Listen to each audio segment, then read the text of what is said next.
But getting back kind of to my vocation story, it was a very different time in our culture and society. I decided to go right out of grade school to a seminary high school in St. Louis, which wasn't unusual. I had 160 freshman classmates. There were more than 500 young men in the seminary high school. Certainly didn't know that I was called to the priesthood at that point, but I was open to the possibility I could see the difference the priesthood made in my life and in our family life. Um, and I enjoyed my classmates. Some of them today, some became priests like I did, others not, but they're still very good friends, and those were very blessed years in many ways. But I was kind of coasting along. Everything I studied in high school I could use for almost anything else I would do. I went to the seminary college, but it was really at the end of my sophomore year of college that at that point, things got more serious. Because up until that time, again, anything I had studied, I could use for almost anything else I would do in life. But after that, your junior and senior year, most of my studies would be on philosophy, which have limited applications outside of the priesthood. And it also was a very confusing time in the culture. So this was like in the late 1960s, 1969 to be precise. And the seminary had instituted just the year before a summer program for the men that were in the seminary. So between our sophomore and junior year, right in the middle of the summer, they put like this 6-week retreat.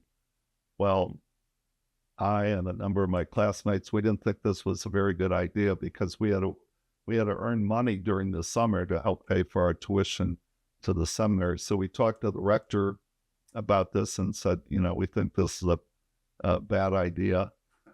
And he said a very useful thing that I found very helpful, and maybe you'll find helpful. He said to us, he said, gentlemen, this program is voluntary but not optional. And what he meant by that, it was voluntary if you chose to be in the seminary. But if you chose to be in the seminary, it was not optional. And so I wound up, the first of these 6 weeks was an 8-day silent retreat. And I had never been that silent for that long. But I was very confused at this time. So it's 1969. There was a lot of turmoil in our culture. The Vietnam War was being protested, the civil rights, the riots in our cities. We had suffered the assassinations by that time of John F. Kennedy, Robert Kennedy, and Martin Luther King. There was the sexual revolution that had created a lot of upheaval within the culture and society. All of these things were going on. And of course, the Second Vatican Council had just been completed, which was bringing about a lot of change, visible change within the Catholic Church. So I was very confused. And I went to the retreat director at the beginning of the 8-day retreat, and I told him I was very confused. And he said, really? He said, you're not sure that you want to be a priest? And I said, well, yeah, I'm not sure about that. I'm not sure I'm called to be a priest, but even more, I'm not sure if I believe there is a God with all of the suffering that's going on in the world and all the chaos. And if there is a God, that Jesus is his son. He said, you are pretty confused. But he pointed me to the 11th chapter of St. Luke's Gospel. And he said, between the conferences that he gave, he wanted me to spend as much time as possible in the chapel in the presence of the Blessed Sacrament. And he said, read that 11th chapter of St. Luke's Gospel. It's where the disciples ask Jesus to teach them how to pray because they see Jesus praying. They see how impactful it is in his life. And so the Lord does teach them. He gives them what we call the Our Father and the Lord's Prayer, which is actually, it's a beautiful prayer, but it's also a catechesis on prayer as well. And then after that, he gives this parable where he talks about this man whose neighbor has unexpected guests in the middle of the night. He has nothing no bread or food to give his guests. So he goes to his neighbor next door, bangs on his door. The neighbor doesn't want to get up, but he's waking up his whole household, so he gets up because the man is persistent, and eventually he gives him some bread. And Jesus, this is one of several examples in the gospel where he teaches about the importance of persistence in prayer. So what this retreat master said to me, he said, I just want you to knock on God's door. I want you to bang on his door and ask him to reveal himself to you, to make himself present to you. And it was during that time of prayer and adoration that I experienced God's presence in a way I'd never experienced before.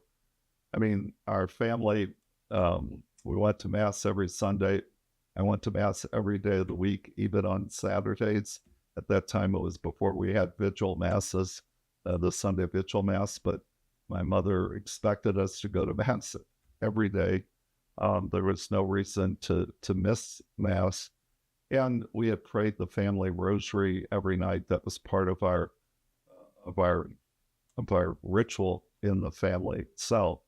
And I always wasn't the most thrilled participant, but as I look back now, that was very formative for me. It was very important to form that relationship with Mary.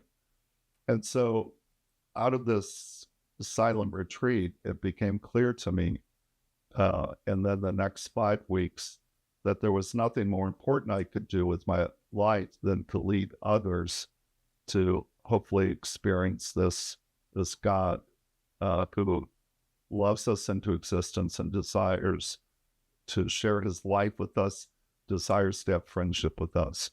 I had discovered that Lord in a new and completely different way. And the doubts that I had going into the retreat were gone. And I was convinced at that point that I felt a call to the priesthood. Now, there were 6 more years to see if the church agreed with that, which fortunately they did. And I was ordained a priest on May 24th, 1975. We were asked, myself and my classmates, there were 14 of us ordained that year in St. Louis, and we were asked about how we felt the church could best use our gifts and what kind of assignment we would like. And the only request I put on my assignment was that I would like to serve in the inner city. Again, I was strongly influenced by Martin Luther King, by the civil rights movement, and I really felt a calling in some way to help bridge the racial divide within our culture and society, and to serve as a priest in some of the inner city parishes.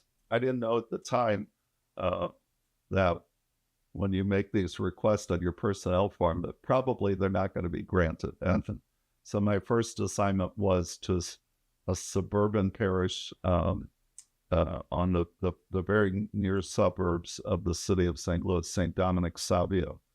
And it turned out to be a wonderful assignment. And those were very blessed years, those first years. I spent a lot of time working in youth ministry, and still some of those, what were young adolescents at that time, they remain good friends. My next assignment was to a parish in South St. Louis. Again, and it wasn't an inner city parish. It was, at that time, it was the largest parish in the city of St. Louis, Our Lady of Sorrows on South Kings Highway. And again, it was a very blessed time. I spent a lot of my priesthood. Again, they had a very strong youth ministry program. And that was an important part. During this time, I had a lot of weddings, had the opportunity to prepare a lot of couples for marriage. My third assignment, I finally got what I was asking for. I'm still an assistant pastor at this time. I'd been a priest for 9 years. And finally, I was sent to an inner city parish, Blessed Sacrament, which was on North Kings Highway in St. Louis.